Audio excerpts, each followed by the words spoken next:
Magatte Wade, bonjour. Vous êtes ancien secrétaire général des institutions africaines pour le financement du développement, fonctionnaire international. Vous avez eu une longue et brillante carrière à la Banque africaine de développement où vous avez fini comme directeur de communication. Magatte Wade, je me rappelle, il y a quelques années, on était à Tunis, sur le long de l'avenue Bourguiba. Vous me disiez que vous vouliez rentrer au Sénégal, participer au développement de votre pays. Vous avez réitéré cette volonté quelques années encore après à Abidjan, où vous avez dit que non, je ne veux pas seulement rentrer, mais je veux aller m'investir dans ma commune, la commune qui m'a vu naître. Et cette commune, c'est Ngaye Mékhé. Ici, cette gare date des années 1880. Et vous aviez dit, je veux rentrer, je veux m'engager. Et là, vous êtes non seulement rentré, vous vous êtes non seulement engagé, mais vous avez eu le suffrage de tous les Mekhois pour être en maire. En maire donc dans le développement de l'économie locale. Aujourd'hui, Magatte Wade, 3 ans après, comment va la mairie de Mékhé? Merci Adama. Comme vous l'avez dit, Mékhé, c'est un endroit que je porte dans mon cœur. Et il n'y a rien de plus normal que de porter dans son cœur ce qu'on a de plus cher, parce que ce qui vous a vu naître, là où je suis né, c'est Mékhé. Là où j'ai grandi, c'est Mékhé. Là d'où je suis parti pour aller à la conquête du monde, c'est Mékhé. Donc, comme le disent les Anglais, it is rewarding to come back home. Et je suis revenu au Bercail pour apporter la somme d'expérience que j'ai capitalisée sur mon chemin, la mettre au service du développement et au service de mes concitoyens. Donc, la mairie, 2 ans et demi ou 3 ans après, se porte très bien. Nous avons réalisé 80% de notre programme qui avait été proposé aux Mékhois et pour lequel ils ont voté pour nous élire en tant que maire de la commune. Aujourd'hui, la ville est en chantier et nous avons pensé à la sécurité en nous battant à amener une caserne des sapeurs-pompiers. Nous avons pensé qu'une institution comme la mairie doit être dotée d'instruments de qualité et nous avons travaillé à construire une nouvelle mairie digne de ce nom. Et aujourd'hui, nous n'avons rien à envier aux mairies des plus grandes capitales du monde. Peut-être en richesse, ils peuvent être plus riches, mais en termes de confort, de convivialité et d'outils de travail, nous sommes aujourd'hui équipés pour faire du bon travail. Nous avons également pensé que Mékhé doit être une plateforme artisanale, une plateforme africaine de l'artisanat. Et avec le gouvernement, nous avons ouvert la maison de l'outil, nous l'avons équipé et nous avons également construit le centre d'exposition et de commercialisation artisanale qui vaut en termes de réalisation et d'équipement plus de 500 millions de francs CFA. Nous avons également pensé à l'hygiène de vie dans un cadre de vie agréable et nous avions vu que les bouchers abattaient les bœufs, donc le bétail, dans la rue, dans des conditions qui n'étaient pas très hygiéniques. Et nous sommes en train de construire un abattoir moderne qui sera équipé et digne des abattoirs également du Sénégal. En plus, pour la jeunesse, nous sommes en train de construire le stade, de réhabiliter le stade Abdoulaziz Ndao avec des gradins confortables, avec tout ce qui sied en stade de qualité. Et évidemment, la culture n'est pas demeurée en laisse parce que nous avons doté la jeunesse d'un orchestre moderne et aujourd'hui on est très fiers d'écouter notre orchestre parce que nous allons bientôt surprendre le Sénégal. Vous avez un orchestre municipal, c'est ça? Un orchestre du Cayor. Notre vision dépasse un peu les frontières étroites d'une municipalité ou d'une commune.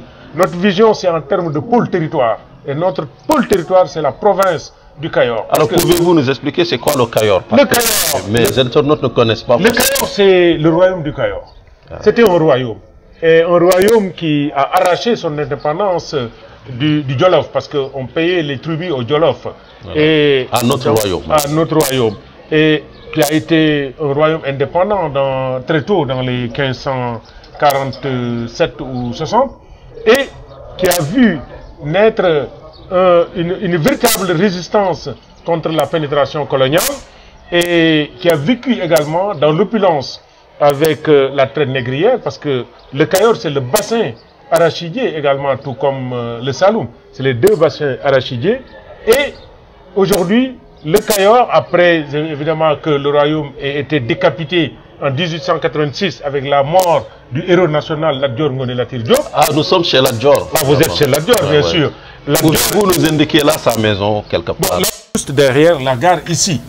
Et Lat Dior était le dernier damel du Cayor. Et vous savez que tous les damels du Cayor qui ont précédé Lat Dior étaient des damels Fall. Mais Lat Dior était un garmi de par sa mère, Ngoné Latyr, qui était également un Fall. Et donc, toute l'histoire du Cayor, toute l'histoire du Sénégal, parce que Lat Dior est le héros national. Tout à fait. Son cheval Malaw est le symbole des chevaux, des équidés du Sénégal. Et donc, le Cayor, dans le patrimoine immatériel et culturel et historique du Sénégal, a une place importante à jouer. Et politique également, parce que on ne gagne jamais le Sénégal sans gagner le Cayor. Voilà. Et aujourd'hui, je dirais tout simplement que nous sommes dans le Cayor et le Cayor s'étend. Évidemment, le Cayor avait conquis jusqu'au Diender, c'est-à-dire la presqu'île du Cap-Vert avait été conquise par les rois du Cayor. Et c'est pourquoi je taquine souvent mes cousins lébous en leur disant, mais vous êtes des Adior ayant immigré au bord de la mer. Et aujourd'hui donc, le Cayor part de Ngandjouf, Mbayen, Tilmacha, Niakhen, Pekes, Mérida Dakhar, Koul, Meké, jusqu'à la mer et jusqu'aux confins de Thiès, qui est la capitale régionale. Et Meké est restée la capitale économique du Cayor. Et les capitales du Cayor, il y a eu beaucoup de capitales, Souguer, Nguigui, Mboul, etc. Mais la capitale économique... Vous avez parlé de l'économie, c'est très important. Alors, comment s'organise l'économie du Cayor, de Mékhé? Quelles sont les perspectives? Je sais que c'est une ville historiquement liée à l'artisanat, mais aujourd'hui, je vois de plus en plus de projets solaires. Est-ce à dire que le positionnement de votre municipalité est le solaire? Bon, écoutez, nous avons eu un héritage culturel historique qui est l'artisanat. Vous savez, l'artisanat, on se demande, mais comment Mékhé est devenu un centre artisanal? C'est le royaume. Dans les royaumes, il faut faire les bottes des rois, il faut faire les habits, et c'est la parade, c'est la ripaille, etc. Donc, ça se comprend. Et les femmes qui font la confession, c'était les femmes qui cousaient les bottes des rois, etc. Donc, c'est normal que ça soit une capitale de l'artisanat. Mais au-delà de l'artisanat, dans mon programme politique, j'avais dit que Mékhé devait être une écocité, une ville écologique. Et j'ai utilisé souvent le mot VIP. Ville, donc verte, illuminée et propre. Et aujourd'hui, VIP. Vos concepts. Donc, c'est ce qui fait que nous avons essayé de faire que la ville soit une ville verte, donc écologique, et nous avons pensé qu'il fallait de l'énergie propre. Et heureusement, une belle coïncidence, un fils de Mékhé a de l'ingéniosité dans le solaire. Et nous avons été aidés par le programme des Nations Unies pour le développement à doter des GIE de femmes d'outils, à utiliser l'ingéniosité de ces Mécois. Et nous avons su faire des lampadaires solaires, des pompes à eau solaire, etc. et des accessoires solaires, des kits. Aujourd'hui, nous allons passer à une étape supérieure et installer à Mékhé une unité de production d'équipements et de kits solaires. Donc, nous avons au niveau de l'économie deux forces. Notre force traditionnelle, qui est la base fondamentale de l'économie de Mékhé, et l'énergie solaire, qui est aujourd'hui la nouvelle force de frappe de la ville. Et ce n'est pas rien également que vous avez autour de la ville, bien que nous sommes confinés sur un territoire exigu à cause de l'incohérence territoriale qui a fait que des anciennes communautés rurales sont à nos frontières. Nous avons autour de Mékhé la centrale solaire de Saint-Mékhé qui est à 1 km. Nous avons une centrale solaire qui est en construction à Mérida Dakhar. Et bientôt, nous espérons avoir la centrale solaire de la commune de Koul.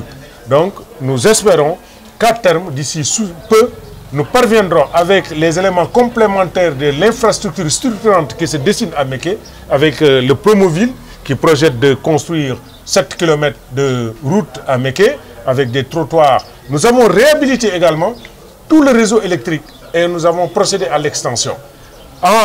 mon enfance, on avait 5 fils nus qui faisaient le réseau électrique de Mékhé. Nous les avons changés en fils monobloc pour entrer dans la modernité. Et nous comptons à terme, d'ici 1 an, doter la ville et même les zones lotissées de lampadaires et d'électricité, en plus de l'énergie solaire. 60 lampadaires sont installés dans la ville et dans les villages environnants. Et cette année, on en fera 60 encore et on aura 120. Nous voulons à terme que si la Sénélec ne fournit pas d'électricité, que la ville de Mékhé soit illuminée par le soleil. Dernière question, parce que le Sénégal s'est engagé dans la décentralisation avancée. Est-ce que cela, concrètement, pour une mairie comme Mékhé, cela se traduit-il par plus d'argent, par plus de liberté à choisir les investisseurs? Ce concept a-t-il un sens pour un maire? Bon, écoutez, la décentralisation a un sens. Il y a déconcentration, décentralisation, ça a un sens. Maintenant, faudrait-il que l'acte 3 puisse être matérialisé dans sa globalité et que l'on procède à rectifier les incohérences et les insuffisances de l'acte 3. Mais aujourd'hui, il y a des pouvoirs qui sont transférés aux municipalités et ces pouvoirs, nous les gérons, mais il faudrait davantage de moyens. Donc la partie financière, la partie comptable et la partie ressources est une partie qu'il faudrait compléter, qu'il faudrait renforcer pour permettre aux communes de jouer pleinement leur rôle au niveau de l'acte 3 de la décentralisation. Donc il y a un programme de bitumage de cette route qui part de Bambey à Diogo. C'est environ une centaine de kilomètres. Le marché a été attribué et c'est combiné à une sous-composante qui est Île à Morphile. Les travaux à Île à Morphile sont presque achevés et il reste maintenant le bitumage de cette route. Et comme vous l'avez entendu, le président de la République a évoqué cette sous-composante en disant que 2017, on bitumera Bambey, Baba Garage et bien sûr, je sous-entends Mékhé, Diogo, qui est une partie de ce volet. Cette route est très stratégique pour la ville de Mékhé. Parce que vous voyez ici, nous sommes au carrefour de la voie qui mène à Touba Baké en passant par Tilmaha. Et arrivé à Toubaro, vous avez l'axe qui va vers Kébémer et l'autre qui va à Touba. Vous pouvez aussi, avant d'arriver à Toubaro, bifurquer par Darou Moussi. Ici, c'est une route internationale pratiquement, bien que classée régionale, parce que ça traverse le Baol, sort par le Salou et peut conduire au Mali, en Gambie et en Guinée. Et si vous considérez que cette partie va à la mer, qui est à 20 km, vous voyez la portée économique de cette route. C'est pourquoi, moi personnellement, nous Mécois et Mécoises, nous Kayoriens et Kayoriennes, nous population du Baol, du Saloum et du Sénégal en un mot, nous en faisons une priorité économique. Et je pense que la matérialisation du PSE passe par le maillage du pays pour avoir des accès au marché, et le marché local, mais aussi le marché régional. Et c'est pourquoi nous avons apprécié la décision du gouvernement de bitumer cette voie. La piste latérite de cette voie date de 1928. 1928. Et quand on sait que cette voie est une épine dorsale économique de ce pays, il faudrait que l'on passe très vite à la vitesse supérieure, qui consiste à moderniser les infrastructures routières du pays, à faciliter l'accès au marché et à considérer cette ville qui a une forte capacité de production artisanale, qui est un élément important de la croissance, et aller vite pour bitumer cette voie. Et j'ose espérer que dans des délais à moyen terme, et je dirais même d'ici 2018, ce ne sera qu'un vieux souvenir et ça va booster l'économie. Monsieur le maire Maguette Wade, merci. Merci, Adama. Et bonne chance, bonne année 2017. Merci, bonne heureuse année à tous vos téléspectateurs et lecteurs de Financial Afrique que j'aime bien et que je suis. Merci beaucoup. Merci.